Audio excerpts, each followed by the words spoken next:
A gente sabe que o grande problema que provoca essa desigualdade na competição, como um concurso público, como um vestibular, é fruto de uma escola pública fundamental de má qualidade. E, na verdade, a gente nunca consegue atacar o problema na sua origem, que é lá onde há 50% de evasão escolar. Alguém deixa de passar num vestibular por causa da cor da pele? Não.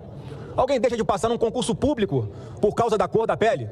Não, senador Veneziano. Deixa de passar porque, via de regra, as pessoas que têm mais condições de pagar um ensino melhor conseguem um desempenho melhor, uma nota melhor. Esse tipo de política, ela, na prática, acaba trazendo mais acirramento entre as pessoas em função da cor da pele. A educação no Brasil, que tem aí, supostamente, Paulo Freire como padrinho, é justo.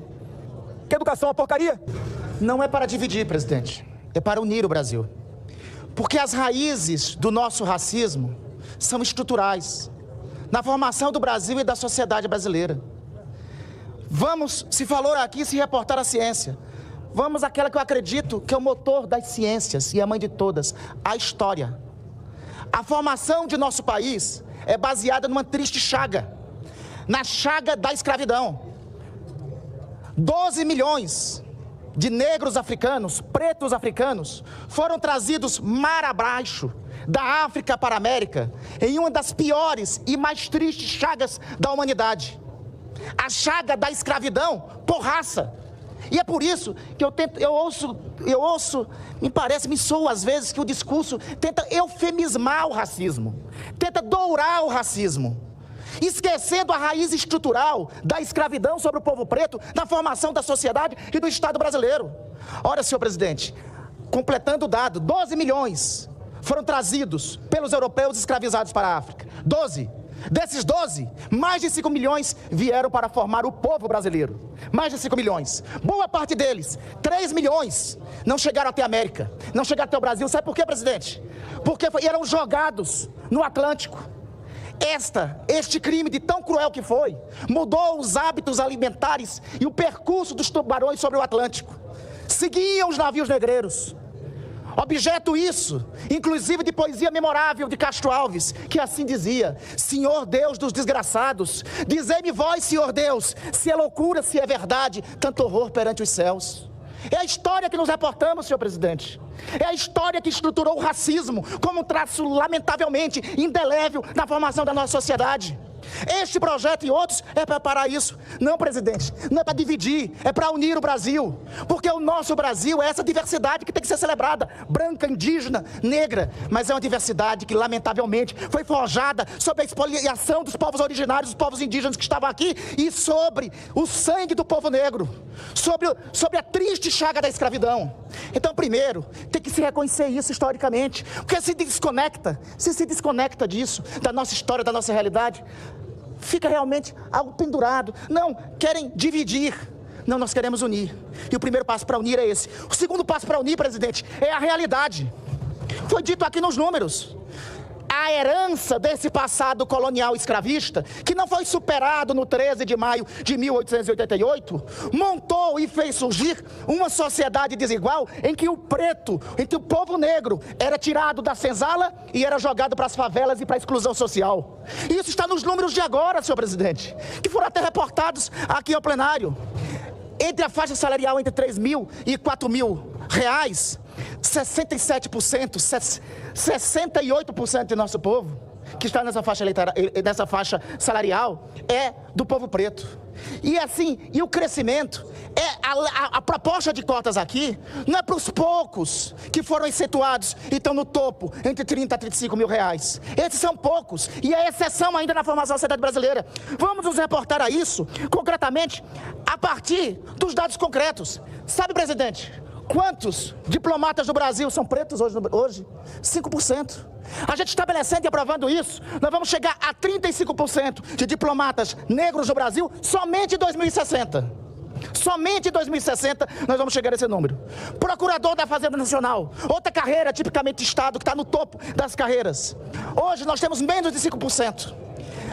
Com a aprovação desse projeto de lei, nós chegaremos a 38%. A 38% somente em 2060. Ou seja, presidente, é para a sociedade brasileira, o Estado brasileiro, reconhecer, incluir e unir o afastamento, o apartheid social foi constituído historicamente na nossa formação. O apartheid social é a realidade da atualidade, dos dados, dos números. Grita perante nós, grita perante nós, grita perante nós, diante da história. Muito bem declamado por Castro Alves e Navio Negreiro. Grita perante nós, diante da realidade, senhor presidente.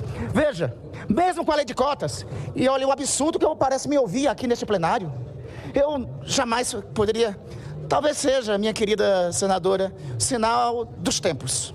A gente está vivendo tempos tão tortuosos e tristes na realidade nacional, que eu jamais poderia imaginar, 10 anos, quando aprovei a lei de cotas neste plenário, por unanimidade, celebrada por todos, que a lei de cotas, uma conquista civilizatória, que não é uma conquista importada, pelo amor de Deus.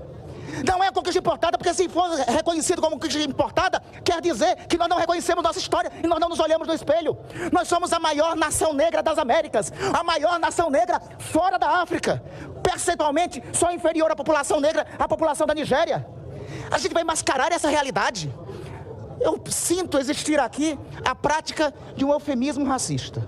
Não, vamos dourar as palavras, vamos botar um social, para, na prática, fazer o mesmo que foi feito há 500 a 400 anos, excluir o povo preto, reproduzir o que era lamentado em Navio Negreiro por Castro Alves, reproduzir o traço histórico que, lamentavelmente, está preso diante de nós. Então, senhor presidente, não é importado, é nacional, é da realidade brasileira. Grita diante da nossa história, grita diante da realidade. Basta ir nas esquinas desse país. Basta ver qual é a cor que está nas esquinas desse país. Basta ver qual é a cor dos excluídos desse país. O racismo, não vamos dourar a história de que o racismo foi superado no 13 de... Porque daqui a pouco é isso que eu vou estar ouvindo aqui. Que talvez o racismo tenha sido superado no 13 de abril de 1888. Não foi. Mudou-se a senzala, mudou-se o lugar da senzala pela favela. Mudou-se o peso da chibata pela exclusão. É diante dessa realidade, do ontem, do hoje, que nós queremos mudar no amanhã. É isso a que se destina esse projeto. Este projeto, hoje, nós temos 37% de brasileiros pretos e pardos no serviço público.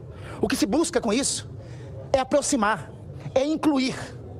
Não é, presidente, para dividir, é para unir os brasileiros. E só se une reconhecendo a história do ontem e reconhecendo a atualidade do hoje para mudar no amanhã.